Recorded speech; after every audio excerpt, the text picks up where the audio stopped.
예수께서 하나님을 아빠, 아버지라 부르게 하신 것은 당시 문화로는 아주 파격적인 일이었습니다. 감히 하나님 앞에 아무 미사 요구 없이, 그것도 거룩한 언어로 사용되었던 기도 언어인 히브리어가 아닌 그냥 일상 언어인 아람어로 아빠라고 부르라고 하신 겁니다. 무례해도 된다는 말이 아니라 그만큼 편하게 늘 하던 말로 예수님과 또 하나님 아버지와 소통하라는 뜻이었습니다.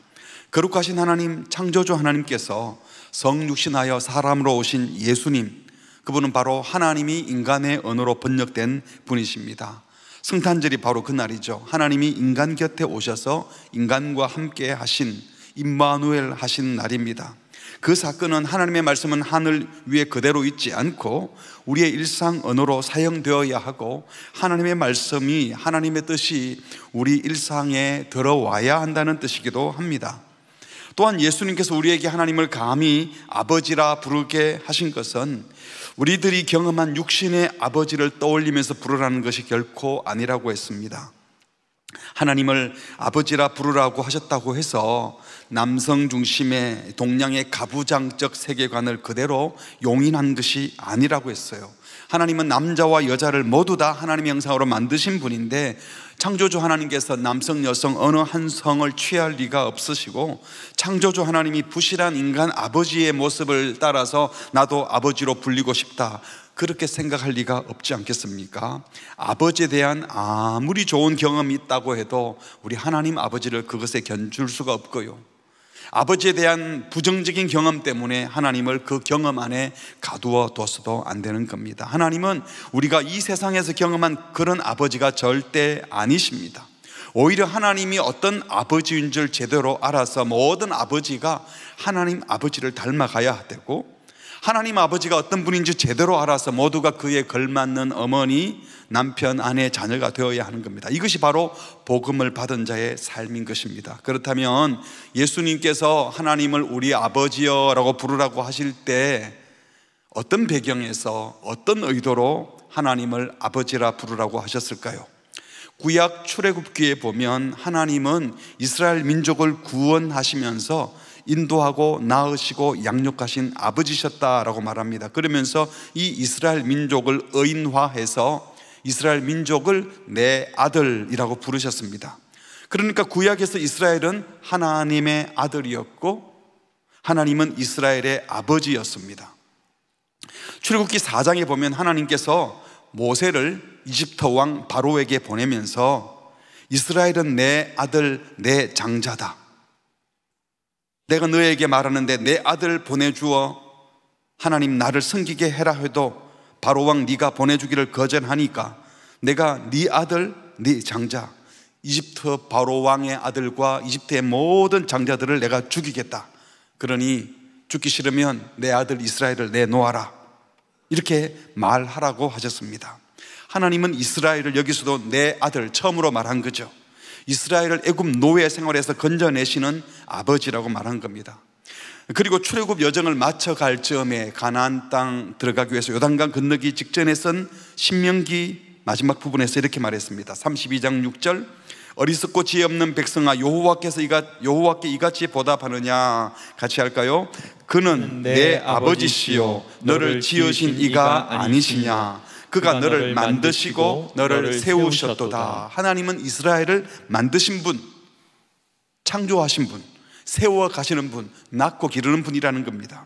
그래서 구약의 많은 선지자들도 이런 하나님을 거역한 이스라엘을 향해서 말하기를, 내가 자식을 양육하였거늘 그들이 나를 거역하였다 라고 야단치면서 하나님은 아비가 자녀를 양육하듯이 이스라엘을 포기하지 않고 기르는 아버지로 묘사했습니다.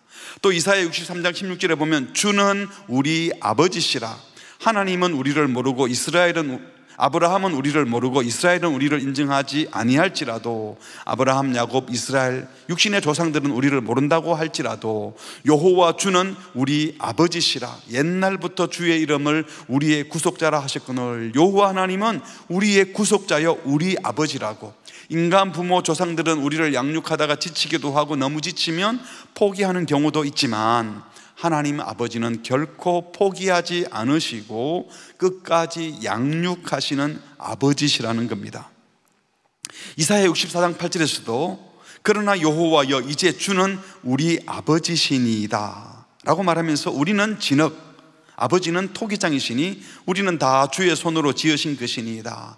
버림받은 고와 같은 우리를 건져내어서 토기장이가 진흙으로 빚는 것처럼 우리를 빚어주시고 돌보아 주시는 분이 우리의 참 아버지 되시는 하나님이기에 주는 우리 아버지십니다 라고 표현한 겁니다. 시편 기자도 시편 103편 13절에 우리 같이 할까요? 아버지가 자식을 긍휼히 여김같이 여호와께서는 자기를 경외하는 자를 긍휼히 여기시나니. 자식을 긍휼히 여기시는 아버지의 그 아름다운 복된 모습만 살짝 빌려서 하나님은 변함없는 사랑으로 자식을 긍휼히 여기시는 참 아버지라고도 묘사했습니다. 그러니까 구약에서 하나님은 이스라엘을 아들이라고 부르시고 하나님 당신은 이스라엘에게는 아버지라고 말씀하셨어요.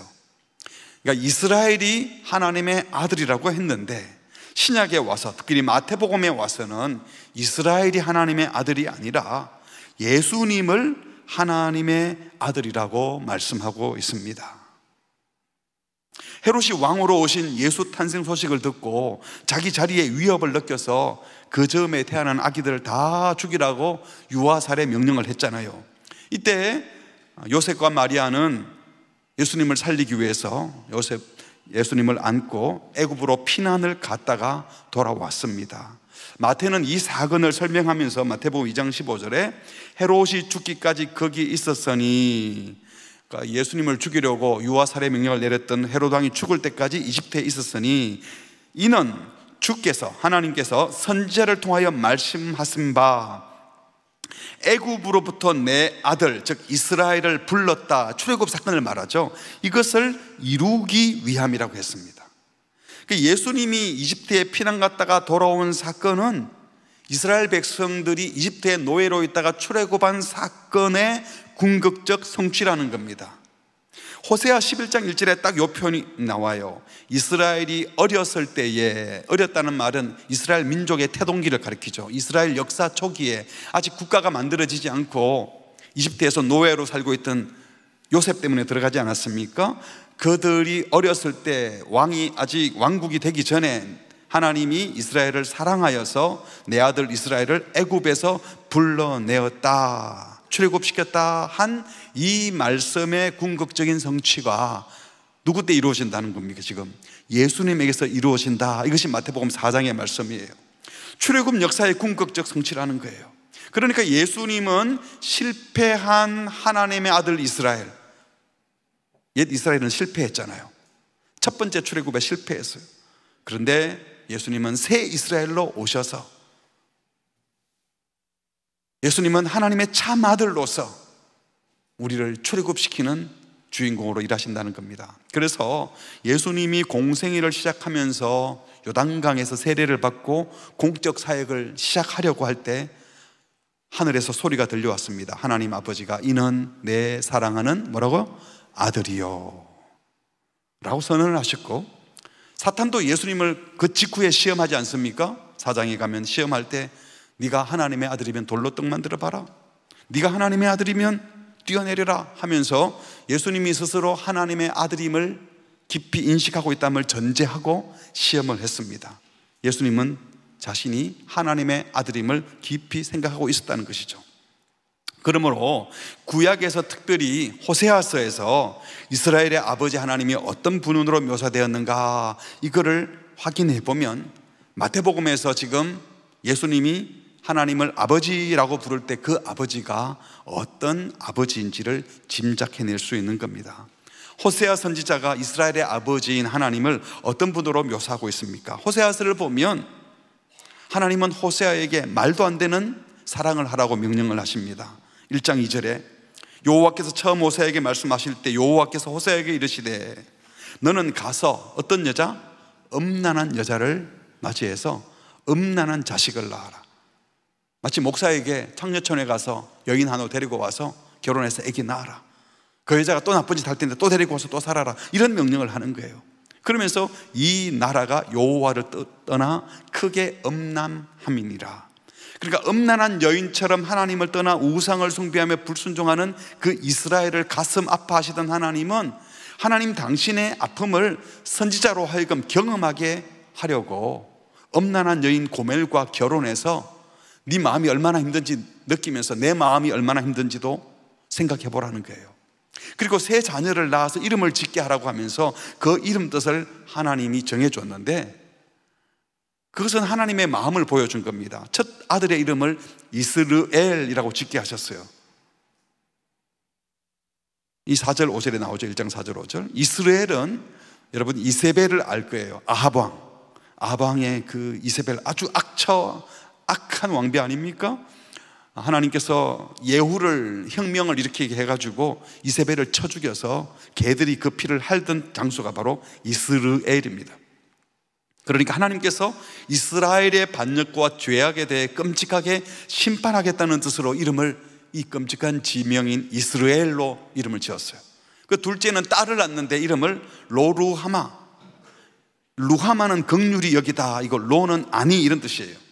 그러니까 긍휼히 여김 받지 못하는 자, 이게 둘째 딸의 이름이에요. 하나님이 범죄한 이스라엘을 도저히 긍휼히 여길 수 없다, 이런 뜻이에요. 그게 둘째 딸의 이름. 세 번째 또 아들을 낳았는데 이번에는 로암미. 암미는 나의 백성, 이런 뜻이고, 로는 또 아니다. 그러니까 너희는 내 백성 아니다. 나는 너희 하나님 되고 싶지 않다. 그러니까 하나님은 음란한 여인 고멜을 통해서 낳은 세 자녀의 이름을 통해서 하나님의 마음이 범죄한 이스라엘 멸망시켜버리겠다, 이스라엘. 내가 다시는 긍휼을 베풀지 않겠다, 로로하마. 너희는 내 백성 아니다, 로함미. 이름을 짓게 하십니다. 하나님의 분노를 낳은 자녀의 이름에 쓰이게 한 거예요. 여러분, 자식 이름을 이렇게 짓고 호세아 아버지가 계속 그렇게 불렀다고 생각해 보세요. 얼마나 힘이 들었겠습니까? 내 백성은 아니다, 긍휼히 여기지 않겠다, 심판의 날이다. 그런데 하나님께서 이렇게 불편한 이름을 짓게 하신 것은 이스라엘이 미워서 완전히 관계 끊으려는 뜻이 아니었습니다. 관계 끊으려면 이름 지어라 말라 했겠습니까? 여러분, 사랑의 반대는 미움이 아니라 뭐라 그럽니까? 무관심이잖아요. 아예 신경을 안 쓸 거예요. 정말 미워서 쳐다보기도 싫었다면 아무 말 없이 멸망시켜 없애버리지. 정말 포기했다면 왜 호세아에게 그런 힘든 결혼을 시키고 말도 안 되는 이름을 지으라고 할 이유가 있겠습니까? 이런 고통스러운 경험을 호세아에게 시키시는 이유는 다시는 이런 식으로 하지 말라, 다시는 범죄하지 말고 돌아오라, 아무리 끔찍한 죄를 지었다 하더라도 회개하고 다시 돌아오라고 부르시는 하나님 아버지의 간절한 호소였습니다. 우리도 자녀들이 잘못하면 너 그러려면 집 나가, 너 같은 놈은 내 자식 아니야, 뭐 이런 말 할 때도 있잖아요. 한 번도 안 하셨습니까? 저는 몇 번씩이나 했어요. 여러분, 정말 집 나가기를 바라는 마음이 있을 때 그렇게 할까요? 내가 너를 얼마나 사랑하는데 네가 그럴 수 있어, 네가 그러니까 내가 정말 너무 화가 난다, 그런 말이잖아요. 나가라 그러는데 나가면 그냥 문 닫아버립니까? 그런다고 진짜 나가냐, 빨리 들어와 또 하고 또 애단치잖아요. 그런 식으로 하면 호적에 파버리겠다. 여러분, 그러면서 진짜 파는 사람 없잖아요. 이렇게 화를 내면 말하는 것은 내가 너를 얼마나 귀한 자식으로 키웠는데 그럴 수 있느냐라는 말이잖아요. 주님이 지금 이렇게 끔찍히 징계하고 심판하시겠다는 것은 그만큼 내가 너를 사랑한다는 표현인 겁니다. 그래서 1장 10절 이하에 가보면 곧바로 말을 바꾸셔서 그러나 이스라엘 자손의 수가 바닷가의 모래같이 되어서 헤아릴 수도 없고 셀 수도 없을 것이며 전에 그들에게 이르기를 너희는 내 백성 아니라 한 그곳에서 그들에게 이르기를 너희는 살아계신 하나님의 아들들이라고 말을 바꾸시는 거예요. 이에 유다 자손과 이스라엘 자손이 함께 모여 한 우두머리를 세고 그 땅에서부터 다시 회복되어 올라오리니 이스라엘의 날, 심판하겠다는 그 지명의 날이 클 것이다, 회복시키겠다는 겁니다. 그리고 2장 1절에 그래서 다시 이제 로암미를 암미라고 하고 로루하마를 루하마로 이름 바꾸겠다라고 말씀하십니다. 그리고 2장에 가보면 호세아 2장이도 이스라엘이 하나님의 이러한 사랑을 받고도 또 나가서 음행을 저지르고 우상을 섬기게 될 것을 예고하면서 이런 이스라엘을 다시 데리고 오라고 하십니다. 그리고 2장 14절에 가보면 그러므로 보라 내가 그를 잘 타일러서 거친 돌로 데리고 가가지고 말로 위로하고 거기서 비로소 그의 포도원을 그에게 다시 주면서 악올 골짜기, 절망의 골짜기가 소망의 문이 되게 하겠다라고 격려하십니다. 하나님은 이스라엘이 이렇게 범죄하고 잘못해도 끝까지 사랑할 것이라고 말씀합니다. 그리고 3장에 가보면요, 호세아의 아내 고멜이 실제로 이제 아들 셋을 낳는데 고멜이 또 나가서 다른 남자들과 살고 음란하게 지내다가 결국 노예 시장에게 팔려가게 됩니다. 그래서 하나님께서 호세아를 시켜서 값을 치르고 고멜을 다시 사오라 그런다. 값을 치르란 말은 팔려갔다는 뜻이에요. 다시 데리고 와서 가정을 꾸리라고 하십니다. 이것을 통해서 하나님은 호세아로 하여금 남편으로서 아버지로서 정성을 쏟고 사랑했던 아내가 배신하고 떠나는 아픔을 경험하게 한 겁니다. 그래서 하나님을 버리고 떠나는 이스라엘의 범죄가 얼마나 하나님의 마음을 아프게 했는지 힘들게 했는지를 호세아로 하여금 느끼게 하는 거예요. 또 사랑하기 불가능한 음란한 아내를 다시 데려오라고 하나님이 명령하시니까 어쩔 수 없이 가서 데리고 오지만, 야, 하나님이 우리를 사랑하는 게 이런 거야? 하나님께서 이스라엘 백성을 받아주고 지켜주는 사랑이 얼마나 말도 안 되는 극단적인 사랑인지를 말씀해 주신 거예요. 이런 사랑이 가능하기는 해 하고 호세아로 하여금 느끼게 하시려고 이 명령을 하신 겁니다. 그리고 이어서 호세아 4장부터 10장까지는 이스라엘의 계속되는 죄악들을 나열하고 있어요. 우상숭배, 음란, 백성들만 타락한 것이 아니라 제사장과 지도자들이 함께 타락했다. 회개하는 신용만 내고 실제로는 회개하지 않고 하나님을 의지하는 척 하지만 실제로는 다른 강대국을 찾아가서 이집트로 찾아가가지고 우리를 살려달라. 결국은 아수르에 멸망할 건데 가더라도 아수르에 가면 몰라도 그들의 죄를 일일이 지적합니다. 이런 죄를 지적하는 중에도 하나님은 한 번 더 멸절시키겠다, 이스라엘과 관계를 완전히 끊어버리겠다, 이런 말씀은 하지 않고 회개하고 돌아오라는 심정으로 계속 죄를 지적하십니다. 그러다가 뒷부분은 10장에 가서 12절에 너희가 자기를 위하여 공의를 심고 인애를 거두라. 너희 묵은 땅을 기경하라. 지금 죄를 짓고 또 지어가지고 완전히 묵은 땅이 되어버렸는데 그 밭을 기경하라. 지금이 곧 여호와를 찾을 때니 마침내 오사 공의를 빛처럼 너에게 내리시리라. 죄가 쌓이고 쌓였으니 이제는 안 된다가 아니라 지금이 그때다. 회개하고 다시 돌아오라고 촉구하시는 겁니다. 여러분, 그렇다면 하나님이 왜 이토록 이스라엘을 사랑하실까요? 왜 이렇게 끈질기게 참아주시고 기다려주시고 또 기회 주시고 또 함께 하신다고 하실까요? 이토록 말도 안 되는 사랑을 하시는 이유가 무엇일까요? 11장에서 말씀해 주십니다. 그 이유는 아무 자격 없는 이스라엘을 먼저 주도권을 가지고 주권적으로 사랑하여 아들 삼으신, 자녀 삼으신 분이 하나님이시기 때문입니다. 11장 1절 말씀입니다. 이스라엘이 어렸을 때, 이것은 단순히 이스라엘의 태동기만 가리키는 것이 아니라 이스라엘이 아무것도 모를 때, 아무 자격도 갖추기 전에 내가 사랑하여 내가 먼저 사랑했다는 겁니다. 그리고 내 아들 이스라엘을 애굽에서 불러냈다. 너희가 아직 우상 숭배하는 이집트에서 노예 생활하고 있을 때, 아직 홍해를 건너기 전에 시내산에 도착해서 십계명을 받지도 않았을 때, 그러니까 하나님 율법을 하나도 모를 때, 예배 드리는 법도 모를 때, 아무것도 모르는 어린 시절에 너에게 무슨 사랑받을 자격이나 가치나 요건이 하나도 갖추어지지 않을 때 내가 처음 너희를 먼저 사랑했다.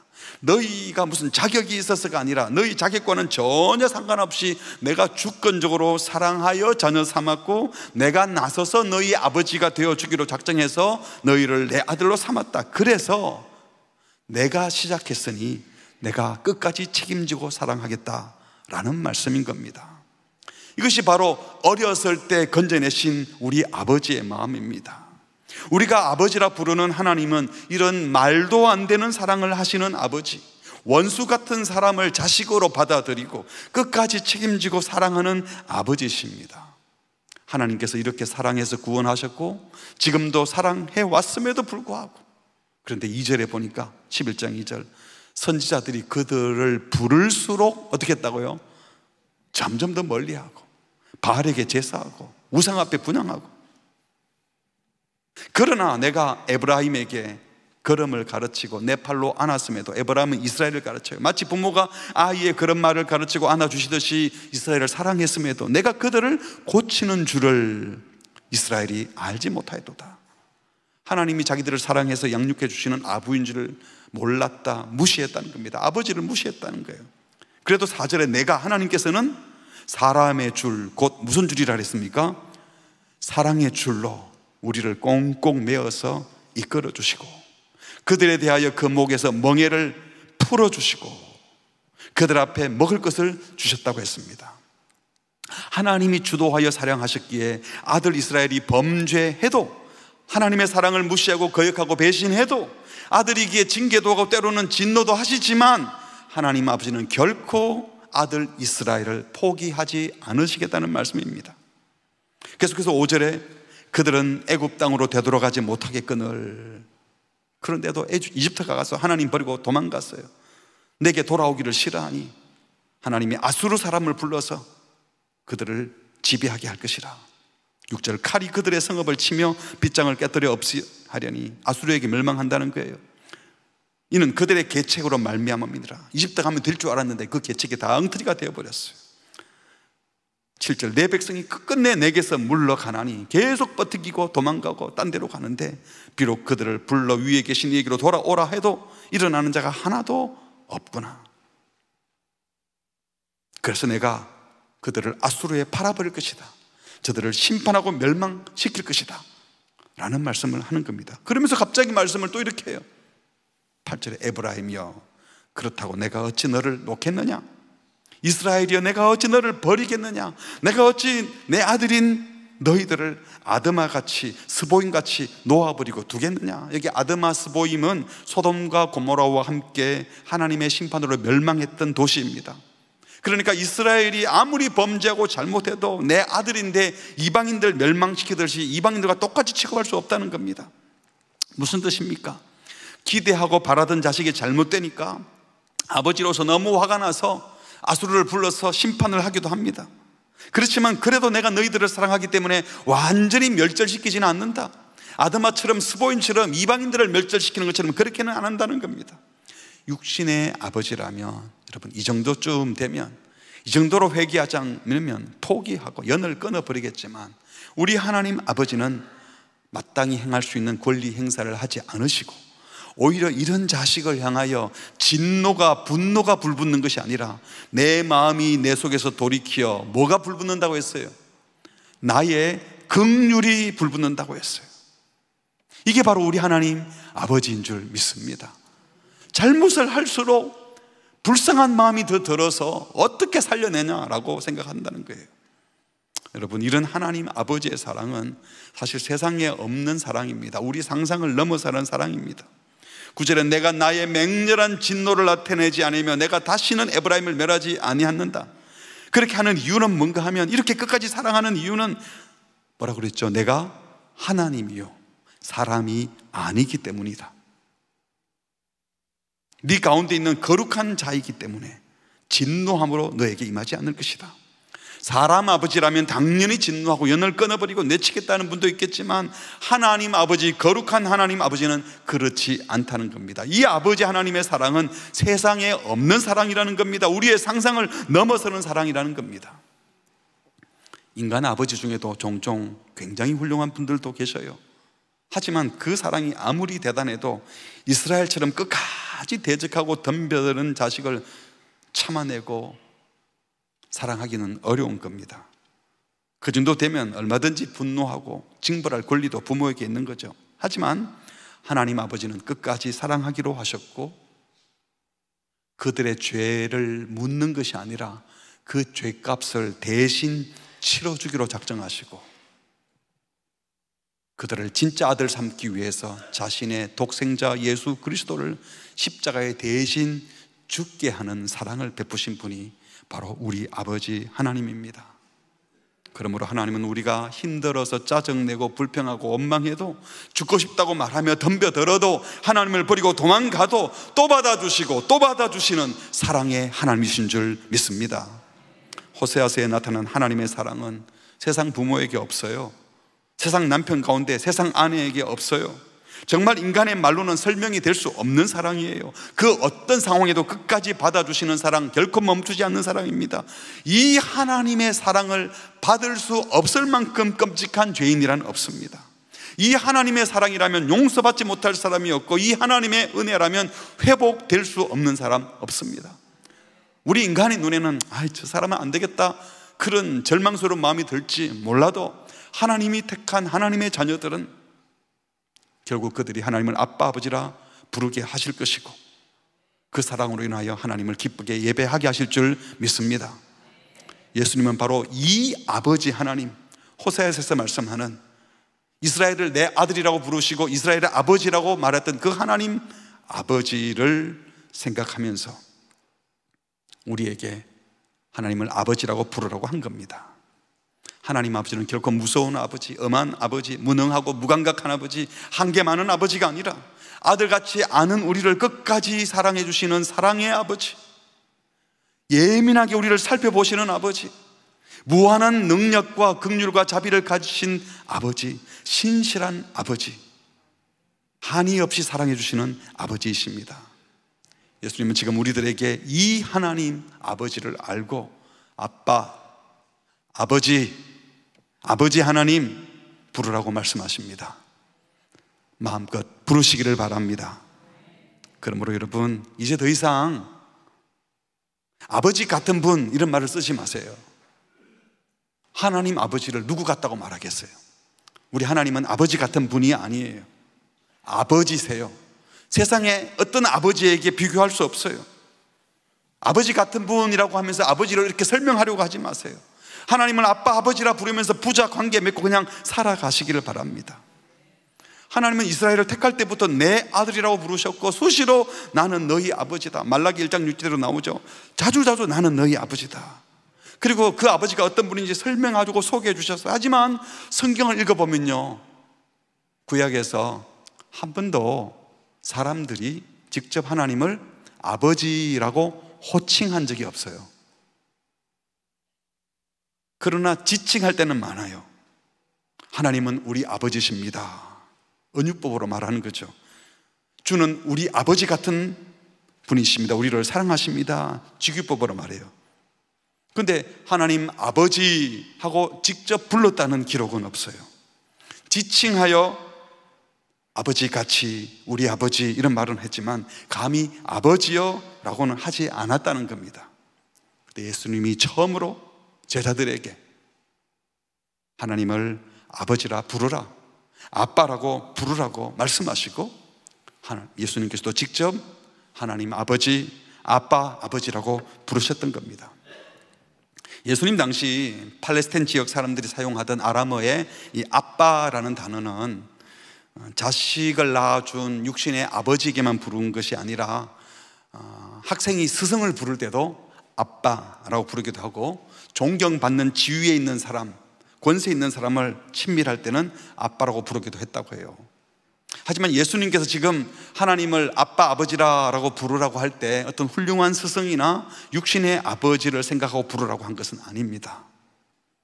예수님이 하나님을 아버지라고 부르라고 하실 때에는 깊고 친밀한 인간관계의 부자관계를 조금은 생각했겠지만, 예수님 자신이 바로 실패한 아들 이스라엘을 대신하여 오신 참 하나님의 아들이고, 하나님은 그런 아버지이기 때문에, 또 예수님은 호세의 예언을 성취한 출애굽의 궁극적 성취를 이룬 자로서 성경이 말하는 그 아버지를 생각하고 내가 그 아들이니 하나님을 아버지라 부를 때는 성경이 말씀하는 그 아버지를 부르라고 말씀한 겁니다. 그래서 예수님은 내 아버지라고 부르셨고 아버지여라고 부르라고도 말씀하신 겁니다. 요한복음 5장에 보면 한 번은 예수님께서 38년 된 환자를 고치셨잖아요.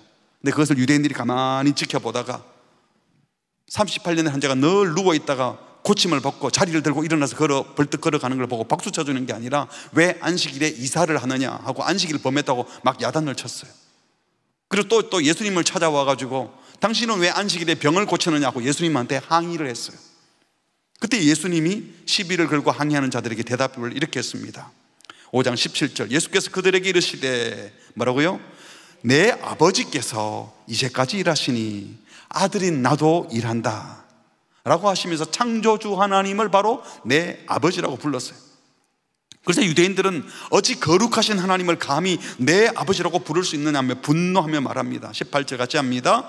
유대인들이 이로 말미암아 더욱 예수를 죽이고자 하니 이는 안식일을 범할 뿐만 아니라 하나님을 자기의 친아버지라 하여 자기를 하나님과 동등으로 삼으심이로라. 신성 모독이라는 거예요. 예수님이 하나님을 아빠 아버지 부르는 게 너무 우스꽝스럽지 않습니까? 율법서에서 선지서에서 그만큼 그렇게 자주 하나님은 우리 아버지다 라고 말씀하시고, 이스라엘은 우리는 하나님의 아들이라고 늘 말해와 놓고 정작 하나님을 아버지라고 부르니까 왜 부르냐고 뭐라 그러는 거예요. 지칭하는 얘기는 알고 있었지만 한 번도 불러보지 않고 아유 그런다고 진짜 어떻게 하나님을 아버지라 부를 수 있어 이렇게 생각한 겁니다. 신성 모독이라 생각하면 안 부른 겁니다. 그런데 예수님은 너무나 자연스럽게 하나님은 내 아버지시다, 내 아버지가 일하니 나도 일해, 나는 그분의 아들이니까. 요한복음 1장에 보면요, 영접하는 자 곧 그 이름 예수의 이름을 믿는 자들은 예수님만이 하나님의 아들이 아니고 우리 모두가 하나님의 자녀 아들이 되는 권세를 주신다고 말씀하셨습니다. 우리 모두가 하나님을 아버지라고 부를 수 있다고 성경은 말씀하십니다.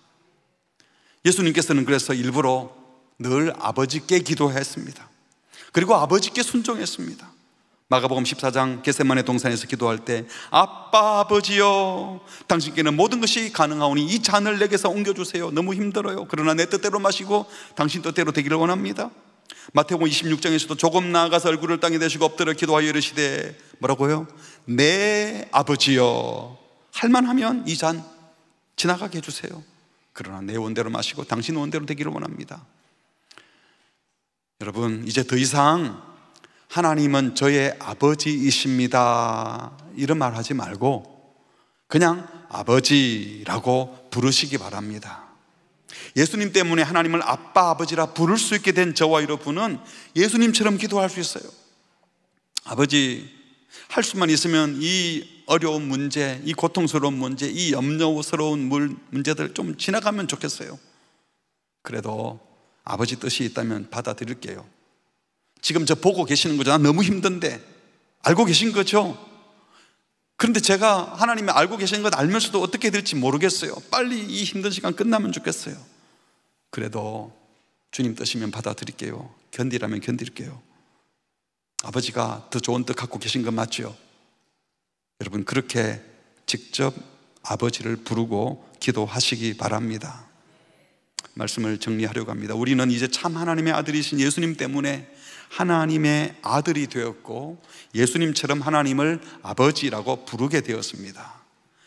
이 하나님을, 이 사랑의 하나님을, 이 엄청난 사랑의 하나님을 아버지라고 부를 수 있는 것만도 이미 큰 은혜를 입은 겁니다. 이 은혜, 이 특권을 마음껏 사용하시기를 주의 이름으로 축복합니다. 갈라디아서 4장 6절에 너희가 아들임으로 하나님이 그 아들의 영을 우리 마음 가운데 보내주셔서 아빠, 아버지라고 부르게 해주셨다. 그리고는 이어서 부르기만 한 정도가 아니라 이제 너희들은 종이 아니고 뭐라고요? 아들이니까. 아들이면 하나님 아버지로 말미암아 자식으로서 상속을 받는다는 겁니다. 유업을 받을 자다. 그러니까 말로만 아버지라고 부르는 것이 아니라 아들 된 특권을 누리게 되어 있다. 아버지의 자녀로 아버지의 상속까지도 받을 수 있는 특권을 받는다이다. 그 하나님의 부요하심과 풍성하심을 그대로 받아 누릴 특권이 하나님의 자녀인 저와 여러분에게 주어진 줄 믿습니다. 이 특권 누리고 활용하고 사용하시기 바랍니다. 그래서 바울이 기도할 때 그렇게 기도했어요. 이름으로 내가 하늘과 땅에 있는 각 족속에게 이름을 주신 아버지 앞에. 어떤 아버지라고요? 각 족속에게 이름을 주신 아버지래요. 하늘과 땅에 있는 모든 족속에게 이름을 주셨단 말은 그 모든 족속에게 권위를 갖고 계신 온 우주의 주권자이신 그 하나님이 누구라는 겁니까? 내 아버지라는 겁니다. 그러니까 내가 기도하는 아버지가 이런 하나님이다, 이런 아버지다. 여러분, 이런 사랑의 하나님, 능력의 하나님이 내 아버지인 줄 믿고 자연스럽게 부르시기를 바랍니다.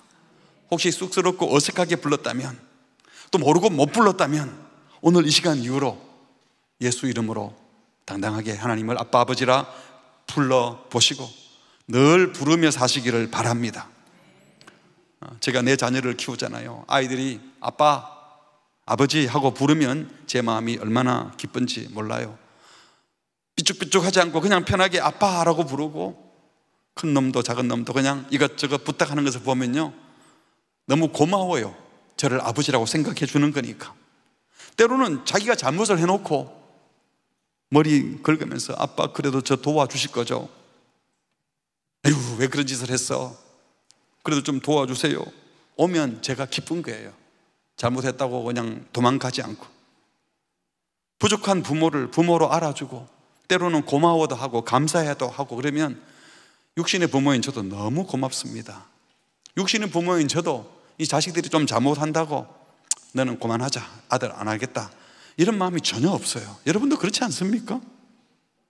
그런데 이렇게 늘 아빠 이렇게 하던 아이가 밖에 나가서 사람들 보고 저희 아버지는 참 훌륭한 분이세요. 저희 아버지는 신부선교회 담임 목사인데 그분이 제 아버지예요. 정말 말씀도 좋고 귀한 분이세요. 막 그러고 남들한테는 그렇게 해놓고 집에 와가지고는 갑자기 목사님, 그러면 제가 기분이 좋겠어요? 그 시간이 다 들어서 나를 목사님이라고 불러주네, 그러겠습니까? 왜 그래 갑자기 너? 하지 않겠습니까? 근데 여러분, 우리가 하는 짓이 또 그거 아닙니까? 이런 좋은 하나님이십니다, 하나님은 전능하신 분입니다, 우리 아버지입니다 라고 해놓고, 그러고는 정작 하나님 앞에 와서는 부르지도 않고 찾지도 않고 하나님이 찾는데도 대답도 안 하고, 그러면 안 되는 거잖아요. 하나님은 원수된 우리를 자녀 삼으시려고 독생자 예수를 십자가에 죽게 하셨습니다. 그리고 아들 예수를 통해 너희도 내 자녀가 되었으니 나를 아버지라 부르라고 말씀하십니다. 입술로 부르는 것은 물론 관계를 맺고 그 자녀된 권세를 누리라고 말씀하십니다. 로마서 8장에 이렇게 말씀합니다. 14절부터 같이 읽습니다. 무릇 하나님의 영으로 인도함을 받는 사람은 곧 하나님의 아들이라. 너희는 다시 무서워하는 종의 영을 받지 아니하고 양자의 영을 받았으므로 우리가 아빠 아버지라고 부르짖느니라. 성령이 친히 우리의 영과 더불어 우리가 하나님의 자녀인 것을 증언하시나니, 하나님이 양자 삼으셨으니 종이 아니고 아들이니 하나님을 아버지 아빠라고 부르라. 그리고 성령님께서 너희가 내 자녀인 것을 증명해 줄 거니 걱정하지 말고 염려하지 말고 계속 하나님을 아버지라 부르라고 촉구하시는 겁니다. 그런데 우리가 하나님을 아버지라고 부르지 않고 자꾸 설명만 하고 좋은 분입니다, 훌륭한 분입니다, 대단한 분입니다, 그러다가 조금 잘못하고 나면 이런 좋은 분 앞에 내가 잘못했으니까 아유 나는 아들 안 할란다, 이러면 안 되잖아요.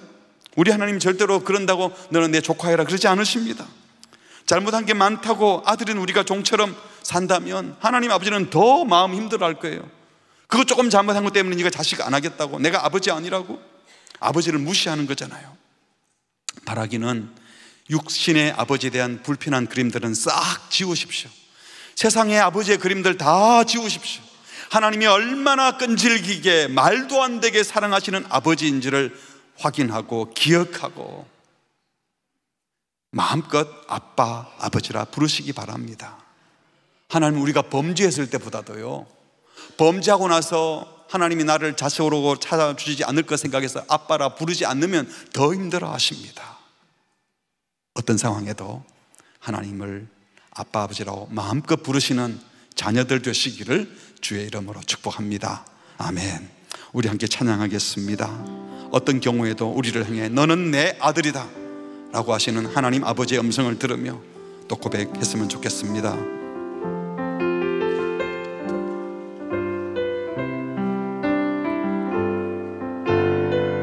힘들고 지쳐 낭망하고 넘어져 일어날 힘 전혀 없을 때에 조용히 다가와 손 잡아주시며 나에게 말씀하시네.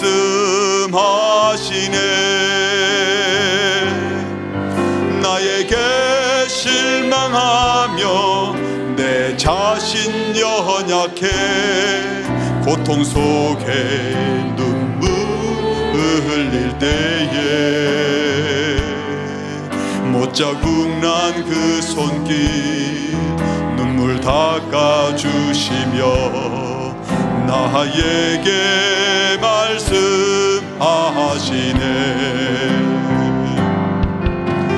너는 내 아들이라 오늘날 내가 너를 낳았도다. 너는 내 아들이라 나의 사랑하는 내 아들이라. 힘들고 지쳐 난망하고 넘어져 일어날 힘 전혀 없을 때에 조용히 다가와 손잡아 주시며 나에게 말씀하시네. 나에게 실망하며 내 자신 연약해 고통 속에 눈물 흘릴 때에 못자국 난 그 손길 눈물 닦아주시며 나에게 말씀하시네. 너는 내 아들이라. 너는 내 아들이라. 오늘날 내가 너를 낳았도다. 너는 내 아들이라. 나의 사랑하는 내 아들이라. 너는 내 아들이라.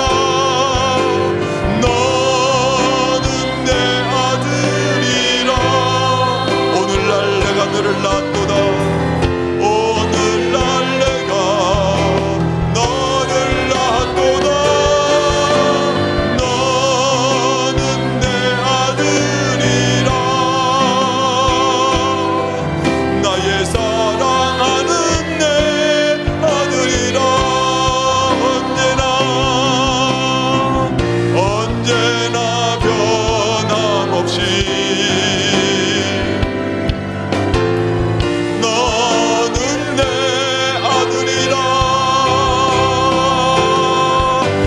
십자가 고통 해산의 그 고통으로 내가 너를 낳았으니 너는 내 아들이라. 오늘날 내가 너를 낳았도다.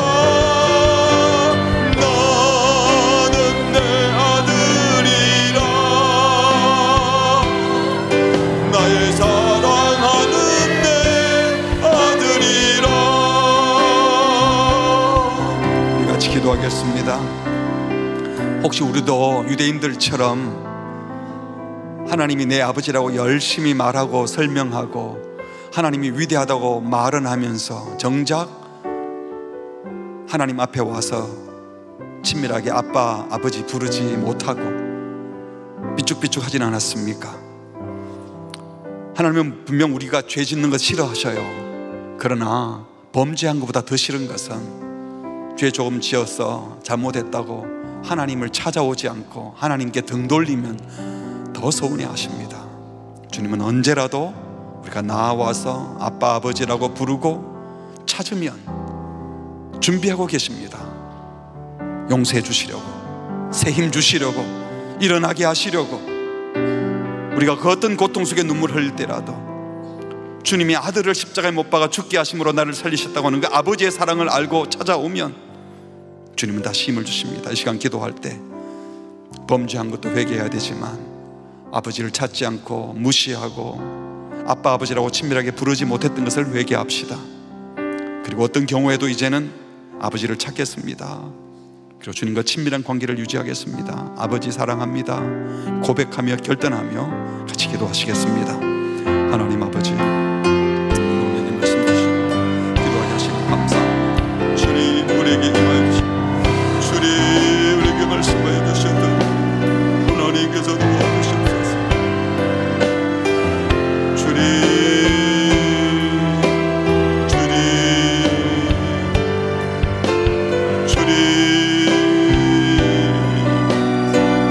아버지 은혜를 부르셨습니다. 하나님 아버지의 사랑을 알고 담아내고 읽고 말씀으로 주님 도와주시고 말씀이 다시 살아서 부흥하게 하시고 일어나게 하시고 영광을 보게 하시고 주님의 은혜를 마음껏 나누는 자들이 될 수 있도록 주의 은혜를 베풀어 주시옵소서. 주 성령님께서 우리 모두에게 임하여 주시옵고 우리를 찾아오시고 나가시고 주여 도와주시옵소서. 우리 마음속에 임하여 주시고 요즘 말씀을 주님 도와주시옵소서. 하나님의 영광을 경험하며 하나님 아빠 아버지라 부르며 주님 도와주시고 놀라운 주님의 은혜를 베풀어 주시고 주님 도와주시옵소서. 주님 그렇게 역사하시고 주님 은혜를 베풀어 주시옵소서. 주님 우리에게 임하시도록 주님 도와주시옵소서. 하나님 주님 우리 함께 해주시옵소서.